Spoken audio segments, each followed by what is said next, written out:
ফজরের সুন্নত পড়ার পরে কেউ যদি আল্লাহর এই খাস নামটি 11 বার পাঠ করার পরে সে ফজরের সুন্নত শেষ করে আল্লাহর কাছে সে যা চাইবে আল্লাহ তাবারক ওয়া তাআলা তাকে তাই দান করবেন।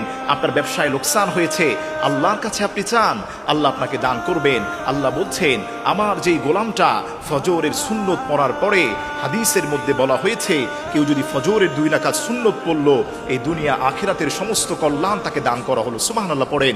এজন্য কেউ যদি ফজরের 2 রাকাত সুন্নত পড়ার পরে ওই জায়গায় বসে ফজরের নামাজের পূর্বে সে যদি পড়ে ইয়া হাইয়ু ইয়া কাইয়ুম বিরহমাতিকা নাস্তাগীস, আল্লাহর এই খাস নামটি কেউ যদি 7 বার পাঠ করতে পারে, এরপরে সে আল্লাহর কাছে যা চাইবে, নবীজি বলেন উস্তুজিব, আল্লাহ তার সেই দোয়াকেই কবুল করে নেবেন। সুবহানাল্লাহ পড়েন। প্রিয় মা, প্রিয় বোন, প্রিয় ভাই, অনেক ডিপ্রেশনে আপনি আছেন, অনেক ক্রাইসিসে আপনি আছেন, অনেক পেরেশানির মধ্যে জর্জরিত আপনি, আমি আপনাকে বলতে চাই ফজরের নামাজের সময় সুন্নত যখন আপনি পড়েন, ওই সুন্নতটা পড়ে নামাজের স্থানে বসে ফজর দাঁড়ানোর আগে, ফজরের 2 রাকাত ফরজ নামাজ পড়ার আগে হাতে গুনে গুনে পড়বেন ইয়া হাইয়ু ইয়া কাইয়ুম বিরহমাতিকা নাস্তাগীস, হে চিরন্তন, হে চিরঞ্জীব, আল্লাহ তুমি আমার উপর দয়া করো।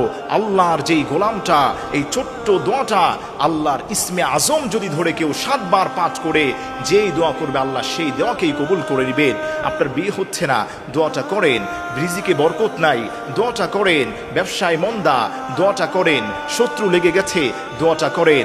আল্লাহ তাবারক ওয়া তাআলা তার ইসমে আজমের উসিলায় আল্লাহ তাআলা আপনাকে হেফাজত করবেন। সুবহানাল্লাহ পড়েন। এজন্য আমার প্রিয় ভাইরা, আমার প্রিয় মা বোনেরা, অনেক ডিপ্রেশনে আছেন, অনেক ডিপ্রেশনে ছিলেন, আমি আপনাকে বলছি আপনি 7 দিন কন্টিনিউ যদি ফজরের সুন্নত 2 রাকাত পড়ার পরে নামাজের স্থানে বসে হাতে গুনে গুনে পড়বেন ইয়া হাইয়ু ইয়া কাইয়ুম বিরহমাতিকা নাস্তাগীস, এই ছোট্ট দোয়াটি আপনি কয়েকবার শুনলেও মুখস্থ হয়ে যাবে। যারা মাহফিলে আসেন তারা এগুলো বাসায় পৌঁছে দিবেন, আর যারা সোশ্যাল মিডিয়াতে দেখবেন আপনারা এগুলো শেয়ার করে দিবেন।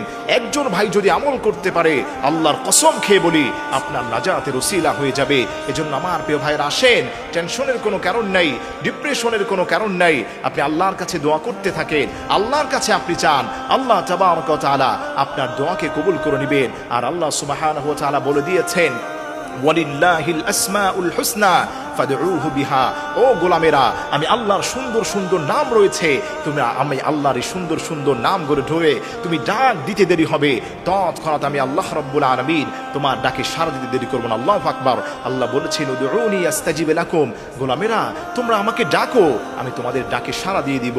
আপনি মনে রাখবেন সময়টা ফজরের 2 রাকাত সুন্নত পড়ার পরে নামাজের স্থানে বসে হাতে গুনে গুনে পড়বেন ইয়া হাইয়ু ইয়া কাইয়ুম বিরহমাতিকা নাস্তাগীস, আল্লাহর এই খাস নামটি 7 বার আপনি পাঠ করবেন, যা চাইবেন মনের সব আশাগুলোকে কবুল করে নেবেন। একজন চিৎকার মিলে বলেন তিনি কে?